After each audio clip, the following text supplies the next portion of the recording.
Hey folks, good to see you again. We're going to start out by talking about what vision and strategy actually are, and then how they're different. After that, I'm going to show you the first part of the framework that we'll be using throughout this section to help guide us. Every time we learn more, we'll see how it fits into our framework. Let's start with that thing you see all the time in product management job descriptions and whenever people in the media are talking about the latest visionary billionaire entrepreneur.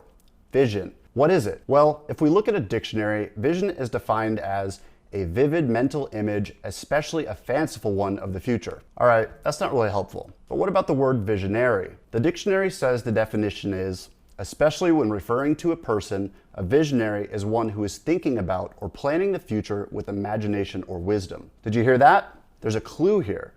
Thinking about or planning the future with imagination or wisdom.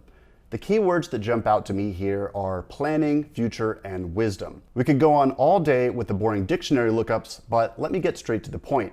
Having vision is just having an opinion about the future.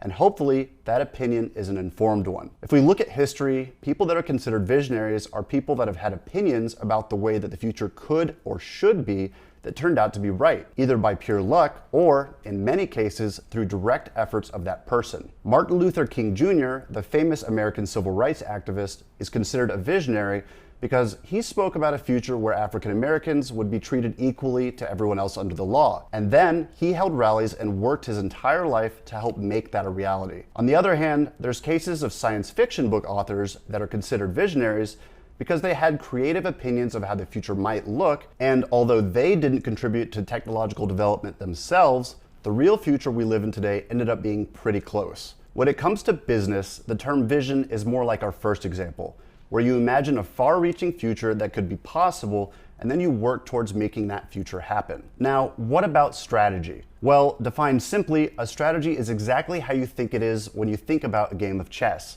A series of good moves that you make in order to achieve a goal. The important thing to know about strategy is that it's usually against an opponent. In a game of chess, you play against one opponent and make strategic moves to achieve your goal. And your goal is to win the game. In business, you make strategic decisions or moves over a period of time to achieve a goal, like becoming a leader in your market or increasing your sales by some percentage. And then that goal usually comes at the expense of an opponent, like one or more competitors. Right now, you're definitely thinking, Cole, this is really basic stuff, and if you don't get to the point soon, I'm gonna leave you a 1-star review. And to that I say, please don't. I have children. They'll go hungry. Please think of the children. Oh, won't somebody please think of the children? I'm kidding, kind of. Anyways, you're right. This stuff is simple. But there's a method to my madness here. Remember that we started out by admitting that the terms visionary and strategy are a little bit vague and intimidating sounding, like something only eccentric billionaires could do. What I'm saying here is that even though most people think that being a visionary or being strategic is a really hard thing to do, it's just not. To have vision, you've just got to be able to imagine a better future by taking a big educated guess. And then to have a strategy, you've just got to be able to say which steps you think should be taken in order to get there. Hopefully, ones that your opponents won't anticipate. All right, let's get to the exciting stuff.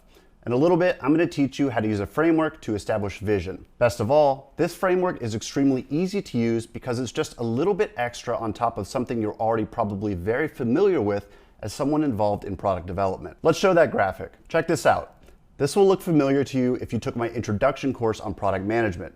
If you didn't, I'm disappointed in you, but it's not really a big deal because my life is one big disappointment anyways. But also because we're gonna go over all of these in the next lecture. For now, just know that from left to right, starting with goals, each word to the right is a lower level of the product development hierarchy, all the way down to subtasks.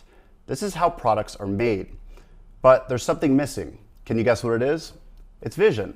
We'll add it and we'll learn how to use it properly in an upcoming lecture. But for now, let's recap.